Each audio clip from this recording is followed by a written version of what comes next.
Alors je me trouve non pas au musée Gueuluc, plaisanterie, je faisais référence bien évidemment à la polémique de cette semaine. Non, je suis au Parlement de la Fédération Wallonie-Bruxelles, dans la salle Philippe Gueuluc, puisque les salles ont été renommées et qu'une des salles du Parlement est consacrée à cet excellent artiste Philippe Gueuluc. Bienvenue dans le JT du Parlement de la Fédération Wallonie-Bruxelles.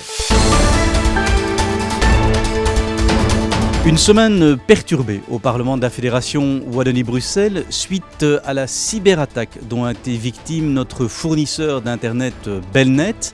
Le Parlement, comme beaucoup d'institutions publiques, a été placé devant le fait accompli de cette cyberattaque, entraînant la suspension des travaux des commissions du mardi. La conférence des présidents a décidé de reporter ses travaux au jeudi. La démocratie a donc pu refonctionner bien évidemment avec une cyberattaque qui a été résolue par Belnet dès le jeudi. Vous voyez qu'on ne s'est pas ennuyé au Parlement de la Fédération Wallonie-Bruxelles.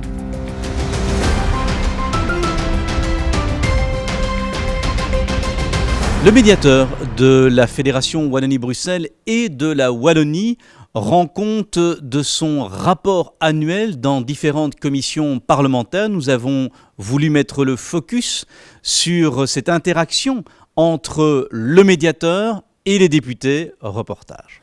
Le médiateur de la Wallonie et de la Fédération Wallonie-Bruxelles est à la disposition des citoyens pour les aider dans leur démarche auprès des services publics, en cas de difficulté notamment. Le médiateur et ses collaborateurs sont disponibles pour orienter et accompagner les citoyens, et ce, gratuitement. Nommé pour 6 ans, renouvelable une fois, le médiateur est autonome, indépendant et impartial. Chaque année, il présente son rapport en commission au Parlement de la Fédération Wallonie-Bruxelles et au Parlement de Wallonie, puisqu'il travaille pour les 2 entités. Ce rapport reprend les constats, les analyses et les recommandations pour améliorer les relations avec les citoyens sur toutes les matières concernées par les compétences du Parlement.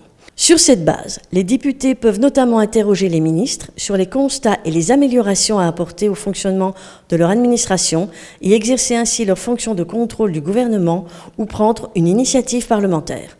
Écoutons le médiateur Marc Bertrand.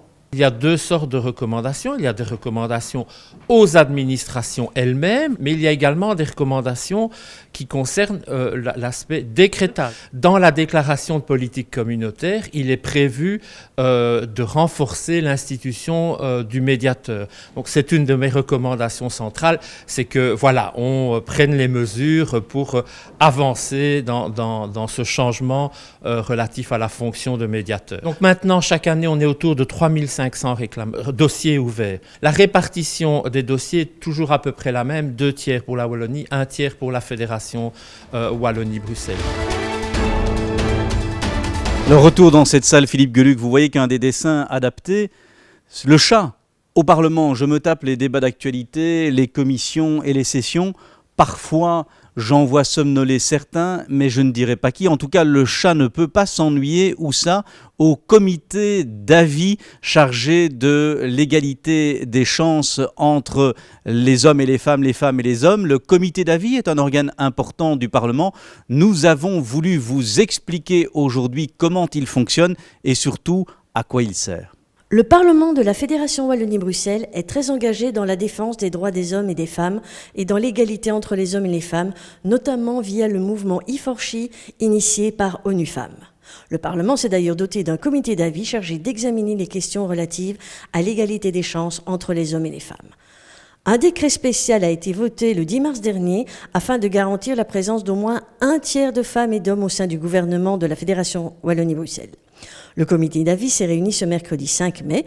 Écoutons la présidente et les membres du comité souligner l'importance du travail accompli et surtout les progrès qui restent encore à fournir. Mon rôle de présidente, c'est avant tout de faire en sorte que chaque groupe puisse s'exprimer sur cette thématique importante des droits des femmes. L'objectif final, évidemment, étant que certaines choses que nous avons entendues lors de nos auditions puissent améliorer concrètement la vie des femmes en Fédération Wallonie-Bruxelles. Nous avons pas mal travaillé sous cette législature avec des auditions de différents organes, de différentes associations qui sont actives dans l'égalité des droits hommes-femmes.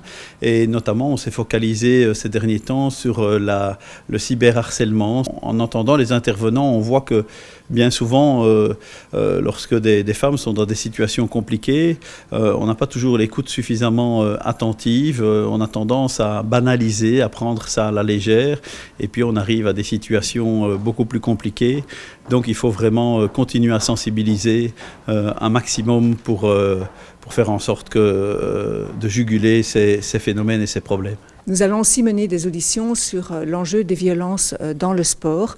C'est un sujet qui est malheureusement d'actualité avec Balance ton sport et il nous semble utile d'instruire, d'entendre des témoignages de femmes qui en ont vécu, de voir comment les fédérations sportives peuvent agir en la matière et comment nos politiques publiques pour la promotion du sport peuvent intégrer cette question-là. On sait aussi que la femme est moins bien représentée que l'homme, malheureusement, dans le domaine du sport, et puis que la femme souffre aussi de certains hommes dans le sport. Il est important de la protéger et donc d'agir au plus tôt. Il est important qu'il y ait une certaine forme de parité dans la couverture média, et j'ai entendu pas plus tard que ce matin que la RTBF allait s'engager pour les prochains JO, notamment, si je ne me trompe pas, à couvrir de manière paritaire et les athlètes féminines et les athlètes masculins. Pour nous au PTB, se battre pour les droits des femmes, c'est aussi prendre des mesures vraiment structurelles et fondamentales, et je pense notamment à la hausse des salaires. Et ici, en communauté française, on a beaucoup de travailleuses dans certains secteurs. Je pense par exemple au nettoyage dans les hôpitaux, je pense aux puéricultrices qui travaillent en crèche. Ce sont des secteurs qui demandent à être financés. Ce sont des secteurs où c'est principalement des femmes et qui demandent à avoir des augmentations de salaire. Et donc je pense qu'on doit vraiment mettre sur la table des propositions structurelles pour améliorer les droits des femmes de manière structurelle et ambitieuse.